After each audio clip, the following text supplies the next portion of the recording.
தொண்டை நாட்டு தேவார தலங்கள்ல இப்போ நம்ம 18வது தலத்துக்கு வந்துட்டோம். இது திருக்கண்டலம் இல்லன்னா திருக்கல்லி. கல்லின்னு ஒரு செடி இருக்கு பார்த்தீங்களா? அதனால பூஜிக்கப்பட்ட இறைவன் அப்படிங்கிறதுனால இவருக்கு கல்லிநாதர் அப்படின்னு பேர் இருக்கு. இன்னொன்னு சிவானந்தேஸ்வரர்ன்னு சொல்லுவாங்க. இறைவி பேரு ஆனந்தவல்லி. இந்த கோவிலுடைய விமான கருவறை வந்து பார்த்தீங்கன்னா, யானையோட பின்பக்கம் மாரியும், தூங்கானை அமைப்பிலும் இருக்கும். கிட்டத்தட்ட ராஜகோபுரம் மாரியே இருக்கும். இந்த கோவில்ல வந்து அகத்தியருக்கு திருமண கோலத்தில இறைவன் காட்சியளித்ததும், முருகப்பெருமான் மற்றும் உமையம்மையோட சோமாஸ்கந்தராக இருந்ததாகவும் சொல்லப்படுது. முக்கியமா அகத்தியருக்கு வந்து இந்த கோவில்ல வந்து பார்த்தீங்கன்னா, ஒரு திருமண கோலத்தை காட்டியதாக சொல்லப்படுது. நம்ம தேவார பாடல்கள்ல சம்பந்தர் மட்டும் ஒரே ஒரு பதிகம் 1ஆம் திருமுறையில 119வதுல பாடியிருக்கிறார்.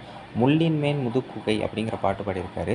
சென்னையிலேருந்து பெரியபாளையம் பேருந்து சாலையிலேருந்து கன்னிகை பேருங்கிற ஊர், அது கன்னிப்புத்தூர அடைந்து அதுலேருந்து 2 கிலோமீட்டர் போனா இந்த ஊர் வரும். மிக முக்கியமான இன்னொரு விஷயம் என்ன அப்படின்னா, இந்த கோவில்ல உள்ள தட்சிணாமூர்த்தி சக்தி தட்சிணாமூர்த்தின்னு அழைக்கப்படுகிறார். காரணம், இங்க இருக்கக்கூடிய தட்சிணாமூர்த்தி தன் துணைவியான பார்வதி தேவியோடு இருக்கிற அமைப்புல இருக்கிறார்.